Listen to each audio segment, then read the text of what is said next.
Associons bien entendu à l'hommage envers les victimes de l'attentat australien hier. En cette fin d'année, nous retrouvons nos traditions avec les votes des budgets qui précèdent, comme chaque année, la trêve des fêtes. Pourtant, la période que nous traversons n'a rien d'habituel ni de rassurant. L'incertitude règne, vous l'avez rappelé, sur nos budgets comme sur notre avenir, que ce soit du point de vue économique, social, écologique et même politique. Partout, des bouleversements sont à l'œuvre. La guerre commerciale est sans pitié. Les guerres ravagent nos continents, nos cœurs. L'intelligence artificielle consume nos ressources et nos cerveaux. Que sera demain? Quels seront nos emplois, nos protections sociales, nos retraites, notre climat? Quels gouvernements sauront prendre ces sujets à bras-le-corps sans agiter des leurs populistes, de l'immigration, de l'insécurité vue par le petit bout de la lorgnette? Oui, nos concitoyens se sentent en insécurité, mais cette insécurité, aujourd'hui, est avant tout peut-être psychologique et sociale. Elle touche chacun jusque dans sa vie la plus intime et quotidienne. On voit que partout, la démographie est en repli comme signe de cette conscience d'un monde en crise et des incertitudes qui pèsent sur l'avenir. Nous vivons, nous pouvons le considérer, l'avènement d'une nouvelle période historique qui est semblable sans doute aux révolutions qu'ont pu apporter l'invention de l'écriture ou de la navigation à d'autres époques, de l'imprimerie, de la poudre à canon. Nous vivons aujourd'hui cette nouvelle période historique. C'est l'avènement même d'une nouvelle réalité. On peine d'ailleurs parfois à distinguer le réel et le virtuel. On peut communiquer à distance, on peut travailler sans se déplacer, ou même ne plus travailler du tout, comme dans ces nouvelles usines chinoises, les dark factories, où il n'y a plus ni lumière, ni chauffage, ni ouvriers. Que ferons-nous de cette nouvelle société? Comment les ressources seront-elles préservées et partagées? Nos concitoyens le disent, vous avez cité des enquêtes d'opinion, ils n'ont pas confiance aujourd'hui dans la capacité de leurs dirigeants politiques à s'emparer de ces questions et à accompagner la société dans ces changements si profonds.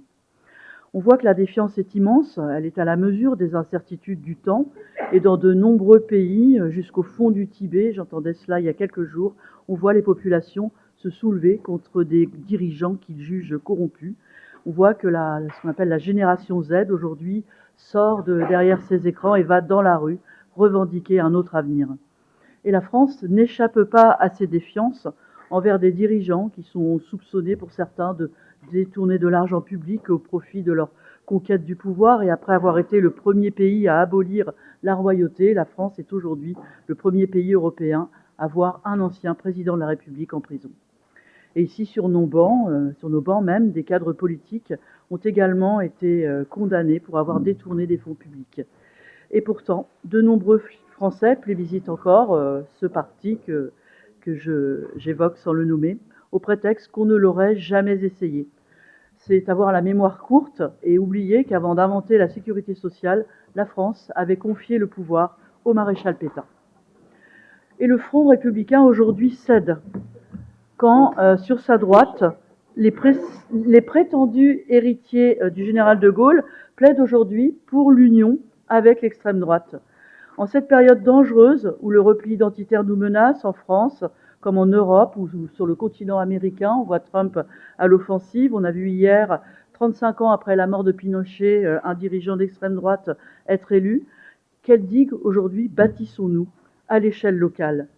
Quelle politique protectrice mettons-nous ici en place dans nos régions contre les causes et les effets du dérèglement climatique, contre les délocalisations, contre le risque nucléaire, pour améliorer le quotidien des Normands, pour qu'ils soient mieux logés, pour qu'ils puissent se déplacer sans polluer ni se ruiner, pour qu'ils puissent s'alimenter sainement, pour qu'ils puissent respirer et boire sans s'intoxiquer. Aux questions sur ces sujets qui sont pourtant au cœur de vos budgets et de nos amendements écologistes, que d'ailleurs M. Reichet ne manquera pas de vous reposer tout à l'heure, il faut, comme souvent, aller lire la presse pour trouver quelques réponses. C'est là que nous trouvons, par exemple, vous avez cité notre période de difficultés budgétaires, vous en avez largement parlé. On trouve par exemple dans la presse, il y a quelques jours, l'évocation de 20 millions d'euros qui seront financés par la région, non pas pour nous préparer à cet avenir que nous évoquons, mais pour retourner 1000 ans en arrière et revenir au Moyen-Âge glorieux des conquérants normands, avec les célébrations qui s'annoncent grandioses pour le millénaire de la naissance de Guillaume, duc de Normandie et roi d'Angleterre. Est-ce ainsi, Monsieur le Président, que vous prétendez répondre aux attentes de nos concitoyens en lançant cette très chère opération de communication qui ressemblerait presque à un pré-lancement de campagne électorale ?